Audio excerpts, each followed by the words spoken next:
Terima kasih Bapak yang baik, anugerah-Mu sempurna bagi kami.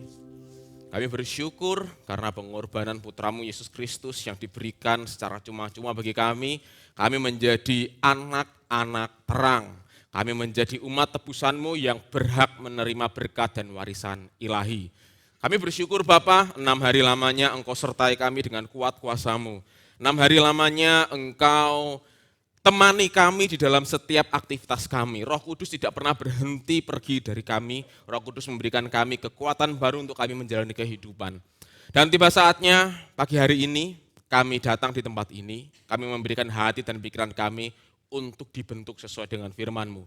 Roh Kudus, hamba percaya Engkau hadir di tempat ini. Engkau akan menjamah hati kami. Engkau akan menjamah pikiran kami agar hati dan pikiran kami dipenuhi dengan firman. Sehingga pagi hari ini firman itu tertanam, bertumbuh, berbuah demi kemuliaan nama-Mu. Kami siap untuk belajar firman-Mu Bapa, di dalam nama Bapa, Putra dan Roh Kudus yang siap belajar firman Tuhan. Sama-sama katakan, amin. Silakan duduk, saudara yang dikasih Tuhan. Shalom. Apa kabar jemaat? Luar biasa, jemaat sehat semuanya, amin. Puji Tuhan. Pagi hari ini adalah pagi yang spesial karena di luar sudah tersedia tenant-tenant yang siap melayani Anda semuanya dalam Basar HUT GBI Keluarga Kudus yang ke-59 ya. Tidak terasa Saudara 59 tahun kita tempat ini berdiri. Tempat ini menjadi saksi banyak orang yang diubahkan, termasuk hidup kita pasti diubahkan. Amin. Tentunya sekali lagi saya ingatkan, seperti saya mengingatkan anak-anak Youth Era of God, belajar dulu baru boleh main. Ya. Dulu saya ketika masih kecil, saya baru boleh main game itu hari Sabtu. Hari Senin sampai hari Jumatnya belajar. Nah saya juga ajak Bapak Ibu semuanya, belinya nanti setelah kita dengerin firman ya, amin. Oke sip. Yang jelas saya sudah melihat Anda-anda semuanya siap untuk memborong habis tenan yang ada di luar sana. Oke, saya ingin, ada beberapa pengumuman yang ingin saya ucapkan bagi saudara. Sebelumnya saya ingin menyapa bagi jemaat yang baru pertama kali hadir. Selamat datang di GBI Keluarga Kudus. Senang sekali bisa memiliki saudara ada di tempat ini. Yang kedua, Bible study kita akan kita mulai lagi bulan Agustus dengan tema teologi biblika. Ya.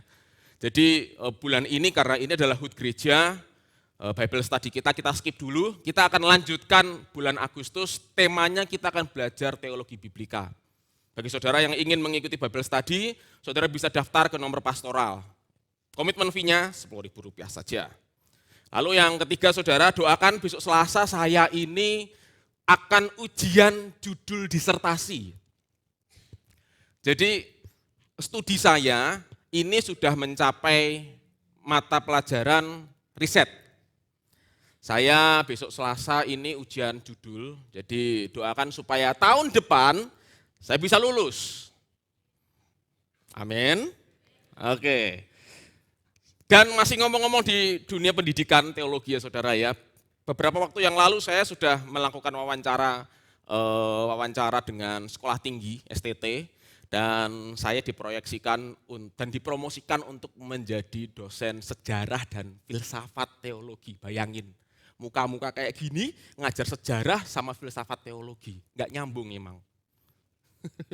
Harapan saya ketika saya ngajar, murid-murid yang saya ajar itu tidak ngantuk. Ya jelas tidak ngantuk, yang ngajar ganteng kok, ya kan? Yang megang saya, jadi saya boleh promosi diri sendiri. Ya itu proses yang harus saya lalui saudara, untuk menjadi seorang guru besar, panjang prosesnya. Doakan saja, karena Bapak Gembala, Bapak Ayub dulu ketika saya masih kecil, saya masih ingat ketika beliau doa di tempat ini, beliau selalu berdoa, Tuhan bangkitkan cendekiawan-cendekiawan dari tempat ini. Dan saya berdoa tidak cuma saya saja, ada dari antara saudara semuanya menjadi intelek Kristen, ya cendekiawan Kristen. Orang yang pemikirannya berpengaruh tidak hanya skala Kudus, skala Jawa Tengah ataupun Indonesia. Amin. Itu doa saya. Dan saya percaya Tuhan pasti genapi. Yang terakhir.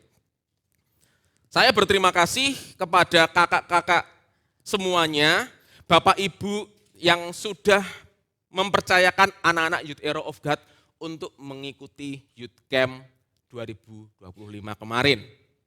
Anak-anak Youth Hero of God itu belajar banyak hal. Mereka belajar bagaimana hidup secara roh, tidak melulu hidup secara daging. Anak-anak Youth Hero of God juga belajar mengenal Bapa yang baik. Ketika kami ajak mereka berdoa, mereka benar-benar mengalami apa yang namanya kasih Bapa itu seperti apa. Mereka menyadari bahwa aku dipeluk Tuhan. Aku senang karena aku punya Bapa yang sayang sama aku. Aku punya Bapa yang tidak pernah ninggalin aku. Itu anak-anak Youth Hero of God kita. Dan saya juga mengucapkan terima kasih kakak-kakak pembina yang luar biasa yang sudah bersama-sama saya untuk menggarap ini ya, harus cuti segala macam.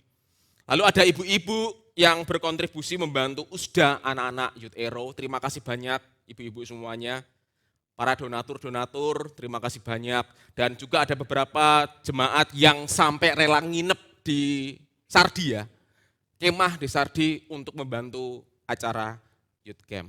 Terima kasih banyak. Saya sebagai wakil gembala sidang mengucapkan terima kasih sedalam-dalamnya bagi Bapak Ibu semuanya. Doa saya, Bapak Ibu yang terlibat mengalami anugerah Allah yang luar biasa. Saya nggak bisa ngerjain ini sendiri, saya harus bersama-sama dengan Bapak Ibu Saudara. Jadi saya libatkan untuk kita terus bekerja di dalam pekerjaan Tuhan yang mulia ini. Amin? Oke, kita akan lanjutkan materi pembelajaran kita. Intronya cukup panjang ya, it's okay lah. Sekarang ini sudah part 14, udah panjang sekali ya saudara ya. Kita pagi hari ini akan melanjutkan apa yang kita pelajari bulan lalu. Kalau bulan lalu kita belajar tentang Efesus 4 ayat 22 sampai 32, sekarang kita akan lanjut Efesus 5 ayat 1 sampai 14. Dan tema pada saat ini adalah kita akan mempelajari bagaimana penebusan Allah itu membuat kita hidup dalam terang. Ikuti kata saya, hidup dalam terang. 2, 3. Jadi kita ditebus untuk tidak suka main di gelap-gelapan. Apalagi remang-remang, tidak. Allah menebus kita agar kita menjadi anak terang. Jadi pagi hari ini saudara itu seperti anak terang. Sama seperti salah satu logo lampu. Terang, terus terang, terang, terus. Oke, seperti apa itu? Ayo kita buka Alkitab kita di Efesus 5 ayat 1 sampai 14.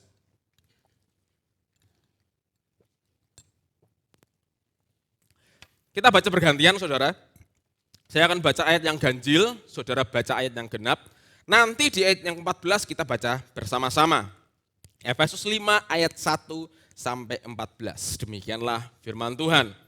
Sebab itu jadilah penurut-penurut Allah seperti anak-anak yang kekasih.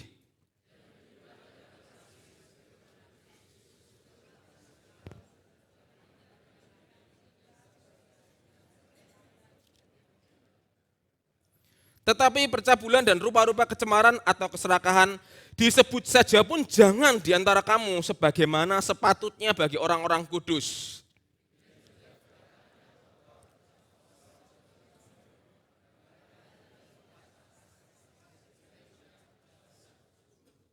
Karena ingatlah ini baik-baik, tidak ada orang sundal, orang cemar atau orang serakah.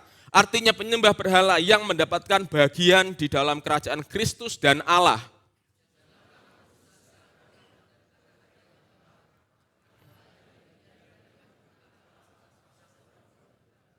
Sebab itu janganlah kamu berkawan dengan mereka.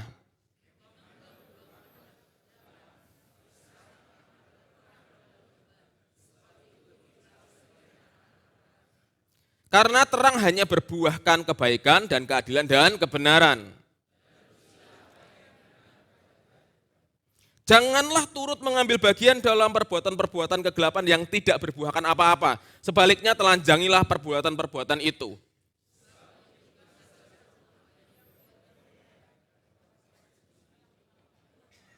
Tetapi segala sesuatu yang sudah ditelanjangi oleh terang itu menjadi nampak, sebab semua yang nampak adalah terang. Ayat 14, itulah sebabnya dikatakan, bangunlah hai kamu yang tidur dan bangkitlah dari antara orang mati dan Kristus akan, ikuti kata-kata saya, Kristus bercahaya atasku.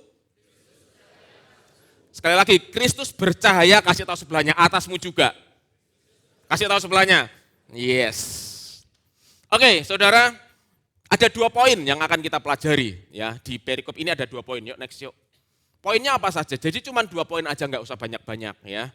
Yang pertama adalah kita akan melihat apa sih arti percabulan dan keserakahan itu menurut Efesus 5. Apa artinya? Dan bagaimana kita sebagai orang percaya menjauhkan diri dari hal-hal tersebut. Oke, itu poin pertama. Yang poin kedua, kita akan belajar untuk mengenal terang. Siapa terang itu? Apa dampak dari terang tersebut buat hidup kita? Jadi 2 poin aja, yaitu kita akan belajar tentang makna percabulan, keserakahan, dan bagaimana terang itu mengubah kehidupan kita. Saudara siap untuk itu? Amin? Oke, mari kita belajar apa itu arti percabulan dan keserakahan. Yuk next. Percabulan, ekspresi percabulan tidak hanya sekedar perilaku yang dikuasai nafsu seksual, melainkan juga perkataan yang kotor dan sembrono tentang hal-hal yang seksual. Tentu saja saudara, karena Paulus menulis untuk jemaat di Efesus, jadi perhatikan baik-baik, di kota Efesus orang-orangnya cabul semua. Oke, saya ulangi, di Efesus itu ada orang-orang percaya yang sudah diselamatkan, yang mendengar pesan Injil. Tetapi di saat yang sama, lingkungan kota Efesus itu isinya orang cabul semua. Contohnya seperti apa? Di kota Efesus, saya cerita di kota Efesus dulu ya, nanti saya hubungkan dengan kehidupan kita masa kini. Jadi di kota Efesus itu ada yang namanya kuil Artemis, ya, yang orang ahli-ahli sejarah mengatakan, wah kuil Artemis di kota Efesus adalah keajaiban di dunia kuno. Tetapi di dalam penyembahan kuil Artemis, perhatikan baik-baik, ada imam-imam perempuan yang disebut dengan hierodulai. Imam-imam perempuan ini memberikan tubuhnya sebagai sarana penyembahan. Oke, sekali lagi. Orang-orang Efesus bukan orang percaya. Orang-orang Efesus pada zaman dulu, kalau datang ke kuil, beribadah, cara ibadahnya adalah bertemu dengan imam-imam wanita dan melakukan hubungan seksual. Di luar pernikahan pastinya. Jadi kalau saudara simpulkan, apakah zaman dulu orang-orang Efesus itu beragama dengan berhubungan badan? Jawabannya ya.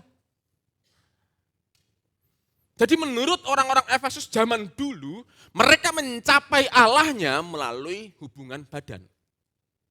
Oke.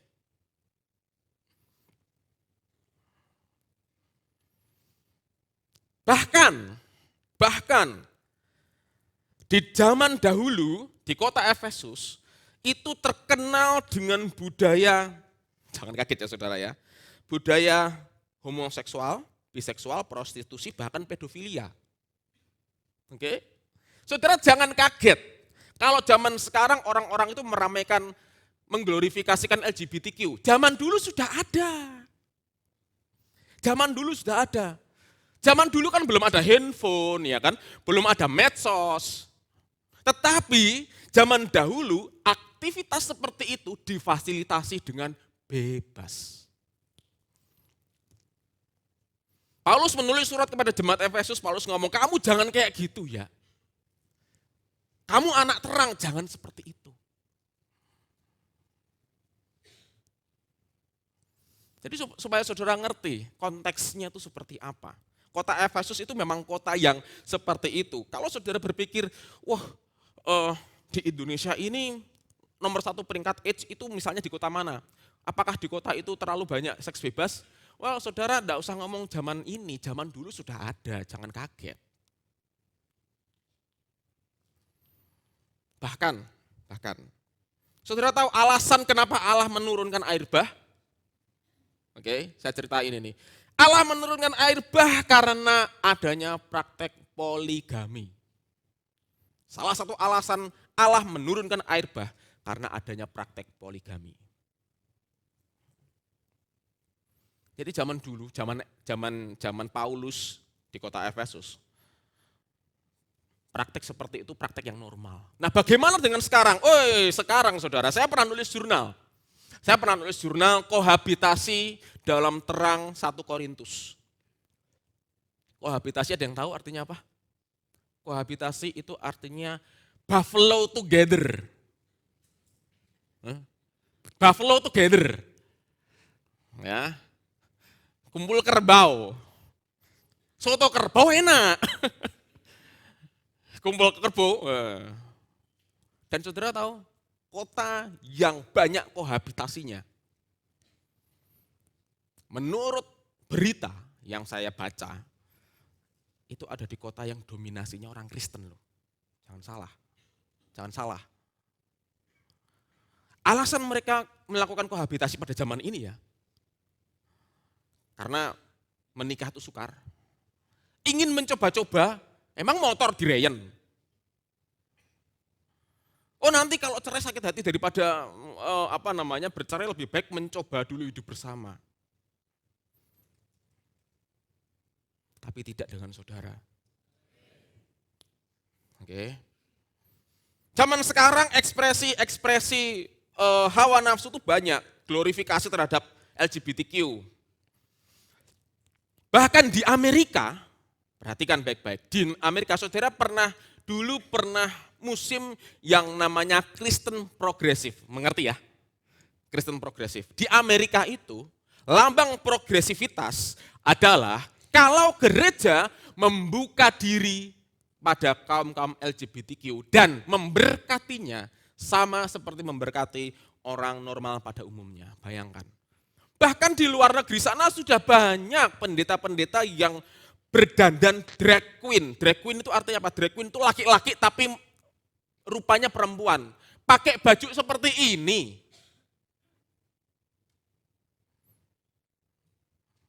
Di Amerika seperti itu. Kota yang tulisannya In God We Trust.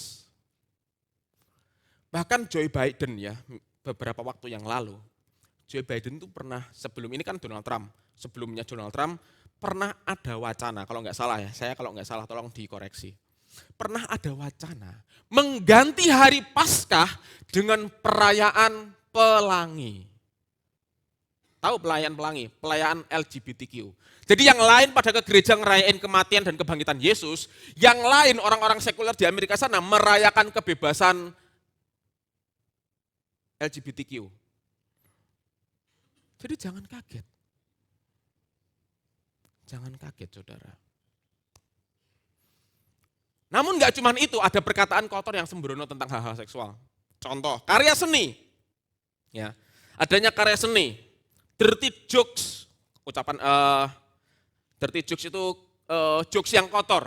Lagu, contoh, misalnya saya nyanyi gini ya saudara, tolong lanjutkan ya. Indomie. Ya betul, itu betul enggak? Betul. Bagaimana kalau saya nyanyi nih? Senangnya dalam hati, yuk.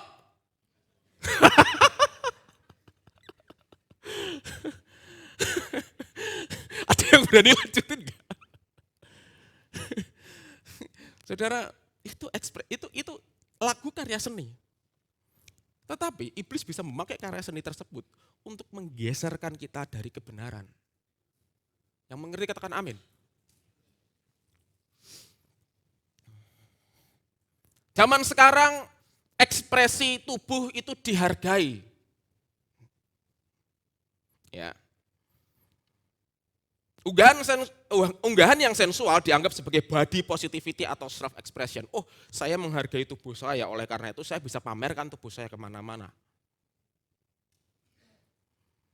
Karena tubuh saya bagus, saya bisa pamerkan dan saya bisa dapat uang dari situ. Jangan salah. Sudah banyak kok di Indonesia kok. Jangan salah saudara, jangan salah. Jadi sebenarnya ya, saya dan saudara itu tidak beda jauh sama orang-orang Efesus. Jemaat orang percaya di Efesus. Yang tinggal di dalam dunia yang sudah rusak ini. Tetapi kalau Paulus bicara sama jemaat di Efesus, kamu tidak demikian, saya juga berkata kepada saudara, saudara tidak demikian. Amin. Karena saudara mengenal terang. That's it. Saudara mengenal terang dan kita tidak demikian. Katakan bersama saya, saya enggak gitu orangnya, 2, 3. Kasih tahu sebelah, kamu juga enggak gitu loh. Kasih tahu sebelahnya.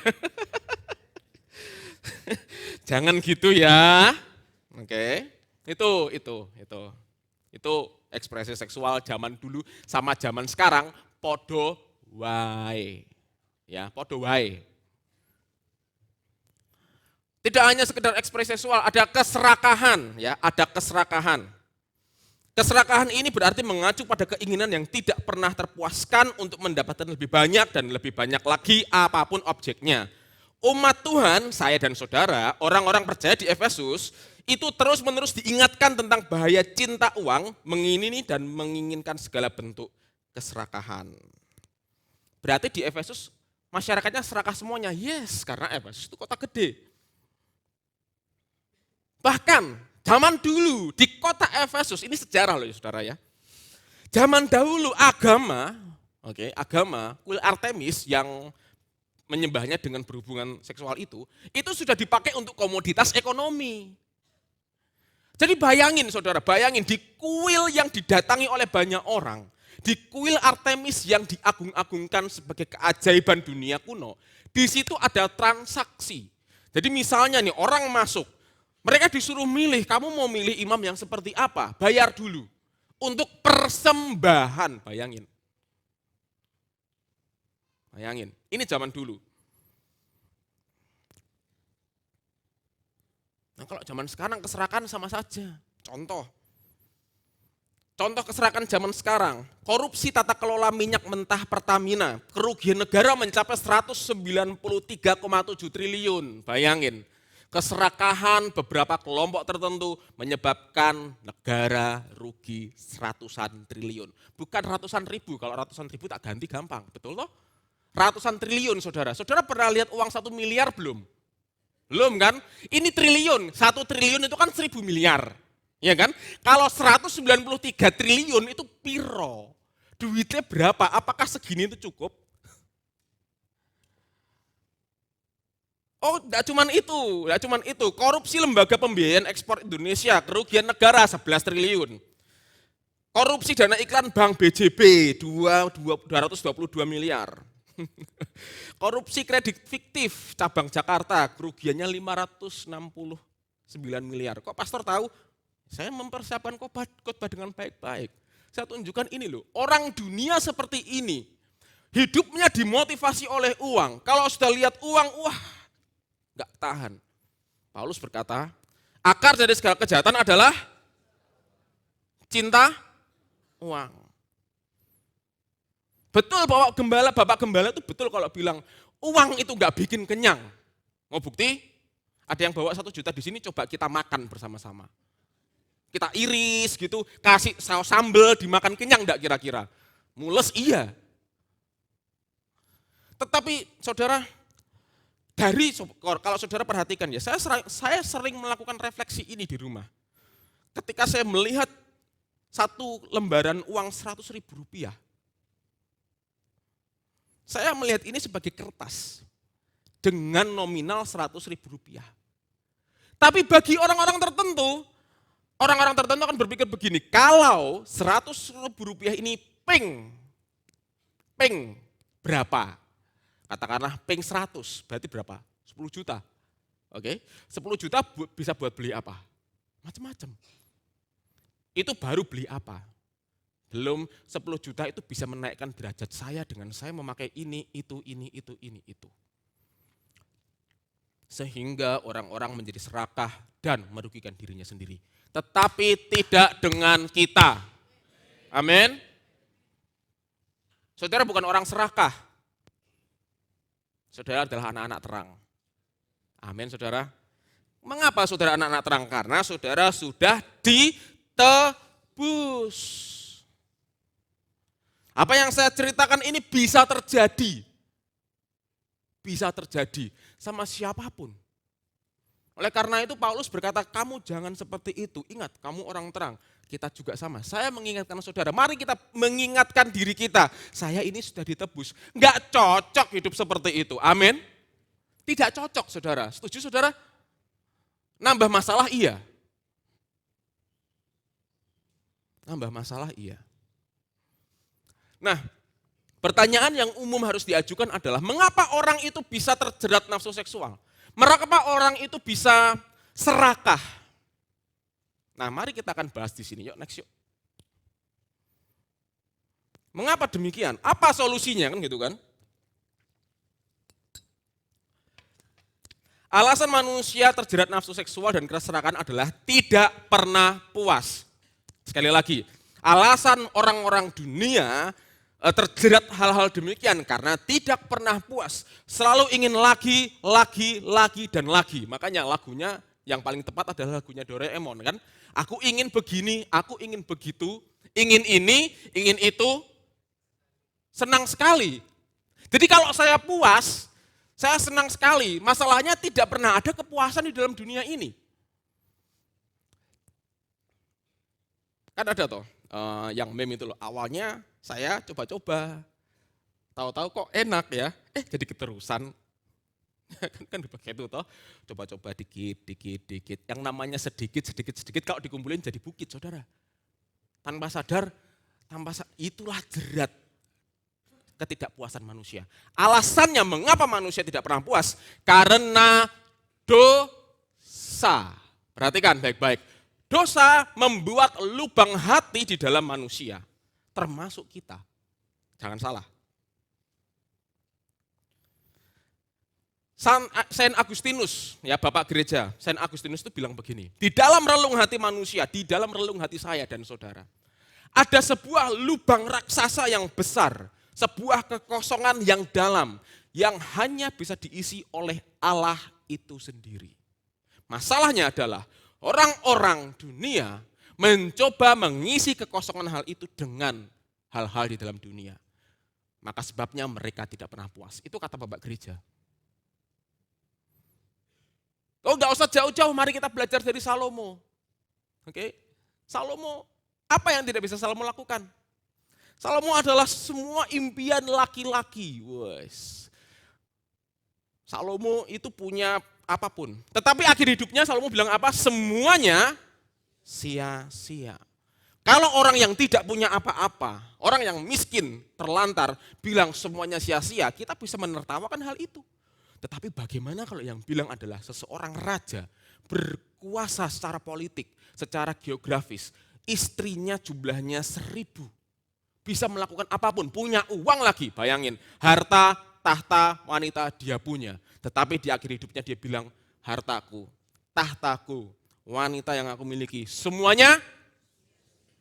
Apakah kita mau mengulangi hal yang sama seperti Salomo? Karena hatinya Salomo bergeser. Nah saudara, berbicara tentang hati, hati kita harus dipenuhi oleh Yesus. Amin. Mari kita buka Yohanes ya. Sorry, kita baca ayat yang ke-13. Tolong Christian, Yohanes 4 ayat 13 dan 14. Oke, good job. Jawab Yesus kepadanya, wanita Samaria, barang siapa minum air ini akan haus lagi. Tetapi barang siapa, ayat 14, meminum air yang akan kuberikan kepadanya, ia tidak akan haus untuk selama-lamanya. Sebaliknya, air yang akan kuberikan kepadanya akan menjadi mata air di dalam dirinya yang terus-menerus memancar sampai kepada kehidupan yang kekal. Oke, kembali ke PowerPoint. Tanpa manusia sadari, manusia diberbudak dengan hal-hal demikian, tanpa manusia sadari. Terkadang tanpa kita sadari, kita pun diperbudak dengan hal-hal demikian. Yang paling parah adalah kita tahu itu buruk, tapi kita nggak bisa lepas. Nah itu loh parahnya. Kita tahu keserakahan itu membawa bencana, tetapi kita nggak bisa lepas. Alasannya apa? Kebutuhan.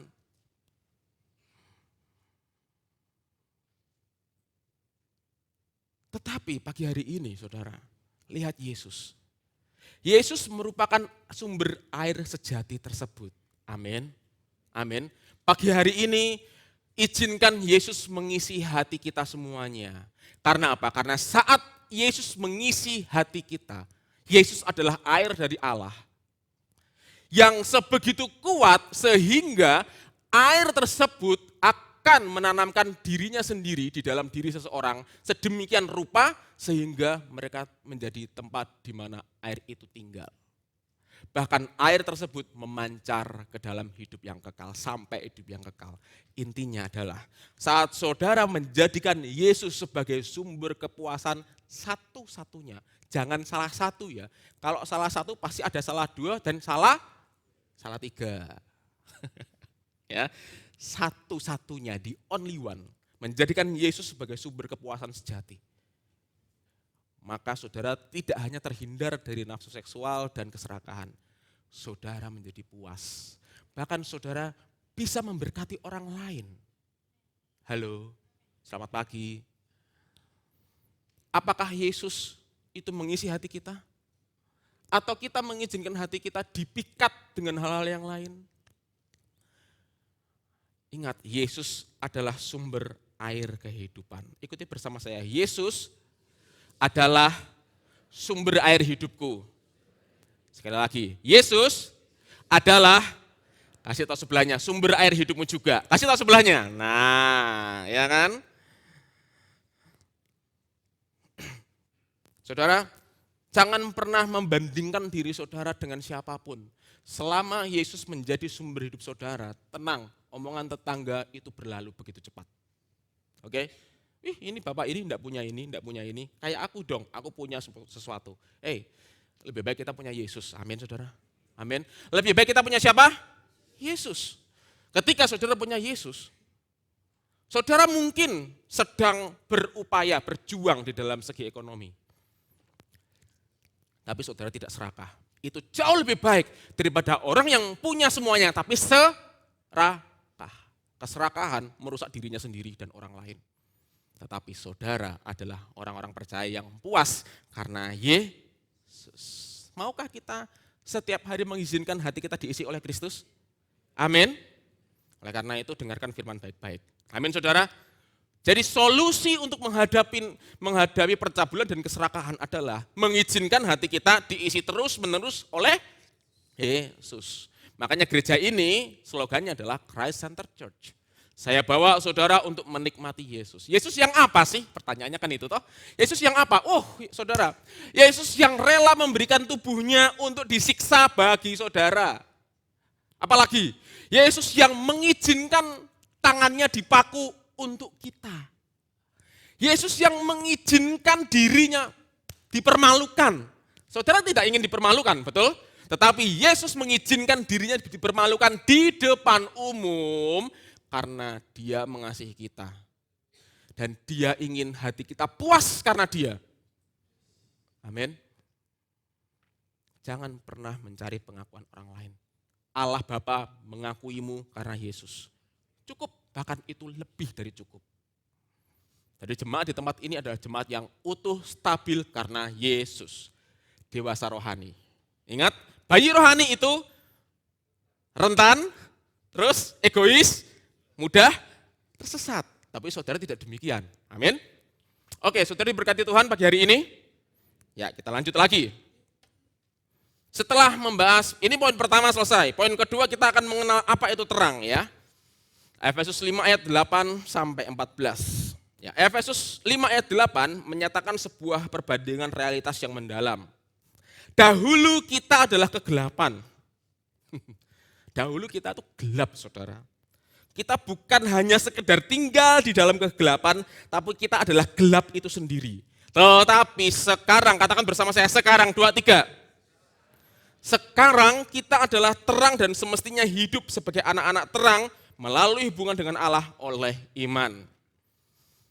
Dulu kita tidak hanya sekedar tinggal di dalam kegelapan, dulu kita itu gelap banget. Sangat-sangat amat gelap.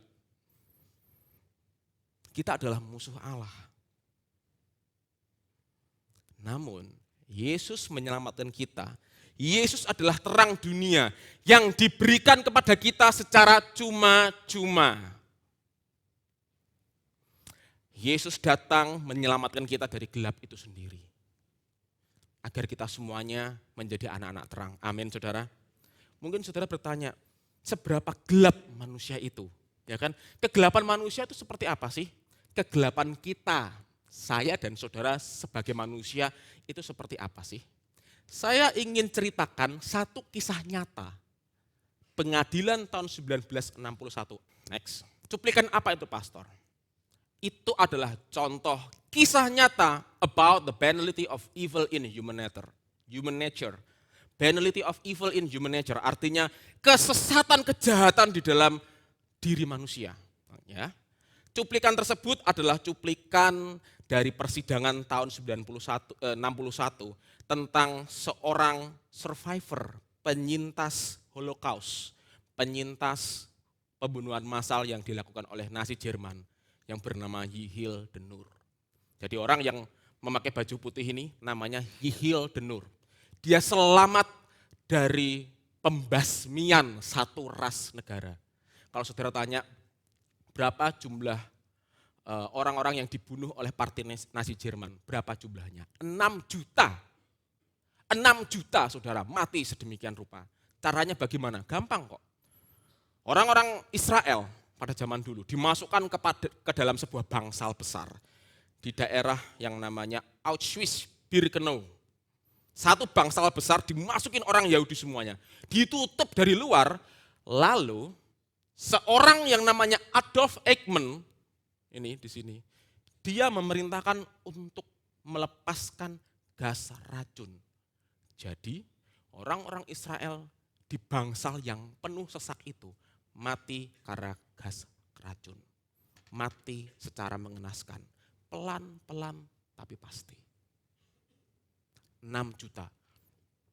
Bukan satu orang, 6 juta. Adolf Eichmann di tengah adalah seorang arsitek dari Holocaust itu. Seorang yang disayang oleh Adolf Hitler.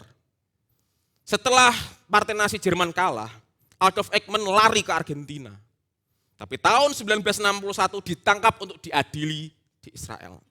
Suatu saat di sidang ini, saat saudara melihat Yihil Denur jatuh.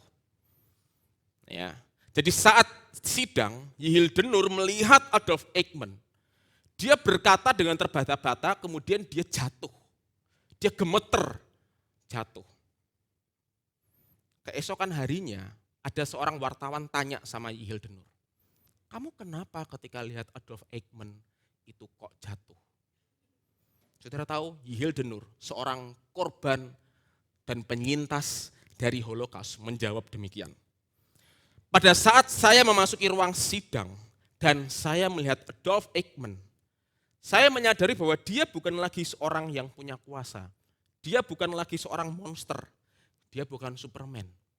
Dia hanya pria tua yang sedang diborgol dan diadili. Namun saat saya melihat diri saya sendiri, saya ketakutan setengah mati. Karena saya dan Adolf Eichmann adalah manusia yang sama yang bisa melakukan hal yang serupa. Bayangkan, Yihil Denur adalah seorang korban, tapi dia takut sama dirinya sendiri. Karena dia adalah manusia yang bisa membunuh 6 juta ras manusia. Itu kegelapan manusia. Saudara tahu kasus Rian Jombang? Ada yang tahu? Nggak usah jauh-jauh deh. Saudara tahu kasus pelaku bom bunuh diri? Saudara tahu ya? Tahu kan? Saudara tahu enggak? Pelaku bom bunuh diri itu sama seperti kita, sama-sama manusia. Saya beberapa waktu yang lalu mencoba untuk melihat bagaimana pelanggaran HAM itu terjadi ketika tahun 1965. Ada sebuah adegan yang mengerikan. Ini bukan film PKI yang dulu sering kita tonton ya, tidak. Ini kesaksian pribadi di mana ketika seseorang itu mengeksekusi ya orang yang dituduh PKI, setelah dieksekusi dia joget-joget. Sama-sama manusia. Itulah kegelapan hati manusia, kegelapan diri manusia. Jangan kaget, jangan kaget. Di dalam ilmu psikologi, perhatikan baik-baik, di dalam ilmu psikologi ada penyakit mengerikan yang namanya narcissistic personality disorder. Narcissistic Personality Disorder atau NPD adalah sebuah penyakit mental yang membuat penderitanya itu mencoba memanipulasi orang lain sedemikian rupa sehingga orang lain tersebut mau menuruti apa yang NPD ini mau. Narcissistic Personality Disorder, kata dasarnya adalah narsis. Manusia, saya dan saudara punya nilai narsis, tergantung tingkatnya berapa. Jadi jangan pernah berpikir saya itu lumayan dari orang lain. Jangan pernah berpikir, oh saya masih mending dari orang lain. Kata siapa? Saudara mau tahu apa kata firman Tuhan? Oke, sekarang buka 1 Yohanes 3 ayat 15. Ini adalah kejahatan diri manusia. The banality of evil in human nature. 1 Yohanes 3 ayat 15, tolong Christian. 1 Yohanes 3 ayat 15. Oke, baca bersama-sama. 2, 3.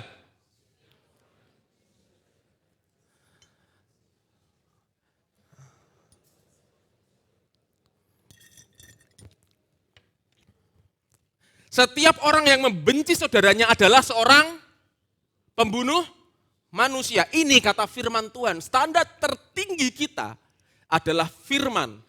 Ketika firman Tuhan berkata, setiap orang yang membenci saudaranya adalah pembunuh manusia. Jawab pertanyaan saya dalam hati, jawab saja dalam hati. Pernahkah saudara membenci orang lain tanpa alasan yang jelas? Dalam hati aja. Kalau jawabannya iya, Anda adalah pembunuh manusia. Tidak beda jauh dengan Adolf Eichmann, tidak beda jauh dengan para pelaku bom Bali. Ini kata firman Tuhan, bukan kata saya. Yang artinya adalah kita ini sangat amat jahat sekali. Ngeri kan saudara? Sudah mulai jijik sama diri saudara sendiri? Sudah mulai jijik sama diri saudara sendiri? Sama, saya pun demikian. Kita menjijikkan saudara. Tapi syukur bagi Allah, Yesus menebus kita, amin. Jadi penebusan Yesus itu tidak hanya sekedar membuat kita menjadi terang. Tetapi penebusan Yesus itu merombak total isi hati kita. Merombak total pusat kehidupan kita. Dari yang dahulu jahatnya setengah mati, melakukan kejahatan dengan sukarela.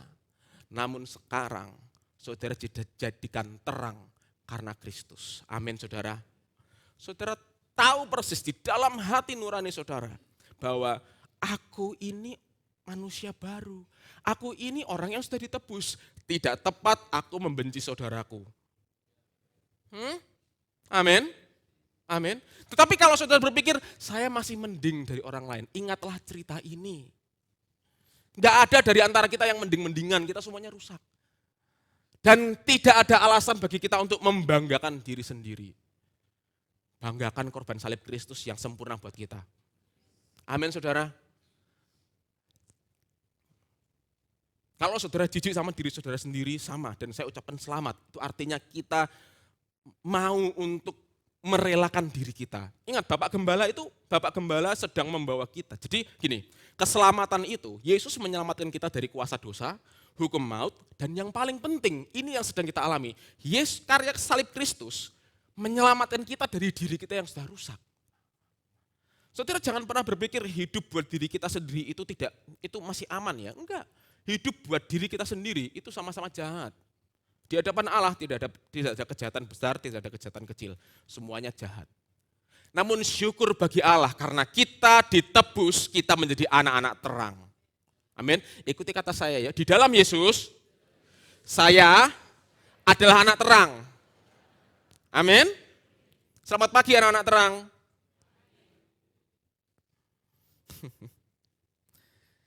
Dosa manusia begitu mengerikan dan menjijikkan. Bahkan manusia sendiri itu mengerikan dan menjijikkan. Namun, perhatikan, kasih karunia Allah begitu lebar, luas, dan dalam, sehingga dosa kita semuanya tertanggung dengan sempurna di dalam karya salib Yesus Kristus. Dengan demikian, kita dilatih, perhatikan, kita dilatih untuk menjalani kehidupan ini berangkat dari identitas kita yang baru di dalam Yesus. Seperti apa itu? Yuk next yuk. Saat kita mengenal terang dan dampak dari terang tersebut adalah kita perlu mengandalkan Roh Kudus di dalam kehidupan kita. Saya dan saudara, orang percaya sejati akan mengizinkan Roh Kudus memimpin dan memampukan mereka, memampukan kita semuanya untuk menjalani hidup yang terdiri dari buah-buah terang. Jadi Roh Kudus akan membuat kita mau dan mampu untuk hidup di dalam terang, hidup di dalam kebaikan, keadilan, dan kebenaran. Yang percaya sama-sama katakan amin. Ini karya Roh Kudus yang terus-menerus akan bekerja. Saudara datang ke sini, Roh Kudus sedang bekerja kok, saya yakin itu. Saat ini perhatikan, in this very moment, Roh Kudus sedang bekerja menyentuh hatimu. Roh Kudus sedang bekerja menyentuh pikiranmu. Bahkan Roh Kudus sedang bekerja menyentuh hati dan pikiran saya. Agar firman ini menyadarkan bahwa kita semuanya dimampukan, dipimpin untuk menjalani hidup sebagai anak-anak apa saudara? Terang. Saudara saat ini terang loh, amin. Tidak cocok kita hidup seperti orang dunia. Ciri-ciri anak terang itu apa? Selain minggu ke gereja, selain minggu mendengarkan firman, ikut care group. Supaya mengerti kehendak Tuhan itu apa. Ciri-ciri anak-anak terang itu apa? Setiap hari merenungkan firman agar kuasa firman itu mengubah perilaku. Sehingga di dalam keseharian kita memilih untuk hidup bagi Allah. Bukan hidup buat selera kita sendiri. Ada amin. Jadi kuncinya adalah mengandalkan siapa? Roh Kudus. Kuncinya adalah mengandalkan siapa saudara? Roh Kudus. Roh Kudus yang memampukan dan memimpin. Bukan kuat dan gagah kita. Bukan karena kita sanggup. Jangan pernah berpikir, saya sanggup mengasihi, saya sanggup untuk berbuat baik. Hitler bisa berbuat baik. Adolf Eichmann itu jangan salah loh. Adolf Eichmann itu orang terpandang di partai Nazi. Hebat dia. Tetapi apa yang baik di dalam diri manusia belum tentu baik menurut Allah. Namun saat saudara perhatikan, saat kita semuanya mengandalkan Roh Kudus, kita mengizinkan Roh Kudus memimpin dan memampukan, maka standar kebaikan Allah itu terekspresi secara natural di dalam keseharian kita. Amin. Saudara diberkati pagi hari ini. Jadi penting bagi kita untuk beribadah. Kita belajar firman, memahami firman kebenaran. Penting bagi kita untuk care group, agar firman itu dibentuk terus. Toh kita kalau care group kita akan melihat kok bagaimana Roh Kudus bekerja di antara saudara seiman kita. Amin. Amin saudara. Selain itu juga kita penting untuk punya saat teduh di rumah. Dan saya berdoa di dalam nama Tuhan Yesus. Roh Kudus akan bekerja sedemikian rupa agar saudara mengalami pertumbuhan rohani yang signifikan. Saudara hidup benar-benar menghayati hidup di dalam terang. Saya juga berdoa supaya saudara tidak mengupayakan terang itu. Tetapi saudara benar-benar menyadari bahwa Roh Kudus yang memampukan saudara hidup dalam terang. Yuk ikuti kata saya, Roh Kudus memampukan saya hidup dalam terang. Amin. Oleh karena itu mari kita bekerja sama. Oke saudara, mari kita bekerja sama dengan Roh Kudus. Izinkan Roh Kudus bekerja. Dan saya berdoa di dalam nama Tuhan Yesus, saya mulai mendengar kesaksian dari sermon ini. Bagaimana saudara bisa melewati berbagai macam kelemahan manusia karena Roh Kudus. Amin. Oke. Lalu saya mesti ngapain? Setelah ini apa yang harus saya lakukan? Mari kita lihat Efesus 5 ayat 14. Ya. Kita baca dulu kembali ke kembali ke Alkitab ayat terakhir Efesus 5 ayat 14. Tolong Christian. Efesus 5 ayat 14, kita baca bersama-sama. 2, 3. Itulah sebabnya dikatakan, hai kamu, dan bangkitlah dari antara, dan, oke sekarang, kasih tahu sebelahnya, bangunin sebelahnya, bangun, udah pagi.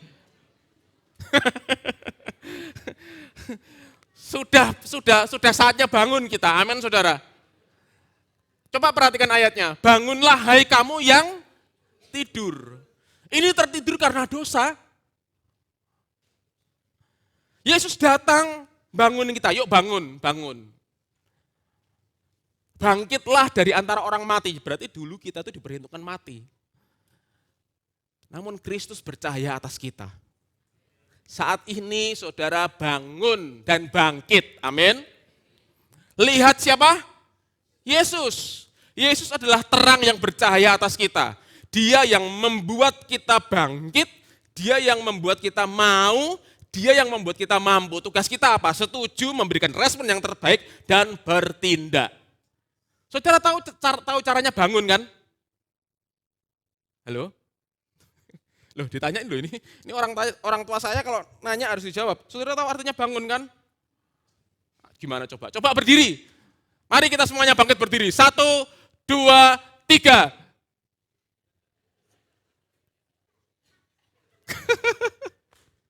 Terima kasih, duduk lagi. Bangun. Ya. Paulus kata-katanya bagus ini, bangun, bangkit. Bangkitlah jemaat GBI Keluarga Kudus. Terang Yesus sudah bercahaya kok, dan selalu bercahaya. Makanya karena Yesus adalah terang, kita terus terang dan terang terus. Amin.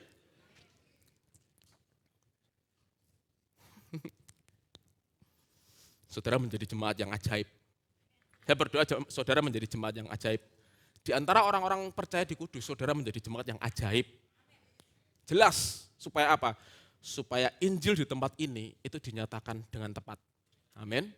Oke, jadi kita andalkan Allah kita ya. Amin saudara. Amin. Oke, hubungan dengan tema tahunan gereja apa? Yuk next yuk. Bapak Gembala tahun ini mendapatkan tema dari Tuhan, Living Divinely, hidup dengan ilahi. Hanya dengan terang Kristus yang sanggup membawa kita menjalani hidup secara ilahi. Jadi tugas saudara, bangun, bangkit, lihat Yesus, andalkan Roh Kudus, ulangi firman ini terus menerus, sampai keyakinan kita itu bangkit. Dan kita bertindak, karena terang itu sudah bercahaya. Pagi hari ini saudara sangat amat terang sekali. Karena Yesus. Amin. Oke. Kasih tepuk tangan buat Tuhan Yesus dulu dong. Lalu kesimpulannya apa? Nah kalau sudah kesimpulan berarti sebentar lagi mau pulang. Kalau sudah kesimpulan berarti siap-siap borong ini. Habiskan ya saudara ya. Amin. Oke, kesimpulannya adalah karena terang Kristus bercahaya dalam kita. Ingat, terang Kristus bercahaya dalam kita. Yuk katakan bersama saya, terang Kristus bercahaya di dalamku, kasih tahu sebelahnya di dalammu juga. Nah gitu. Maka kita dimampukan untuk tidak dikuasai keserakahan. Kita dimampukan untuk tidak dikuasai percabulan. Kita hidup dalam keadilan, kebaikan, dan kebenaran. Karena terang Kristus. Enak toh? Jadi orang percaya itu enak saudara. Karena kita cuma ranting. Ranting itu bisanya apa? Ranting nggak bisa apa-apa.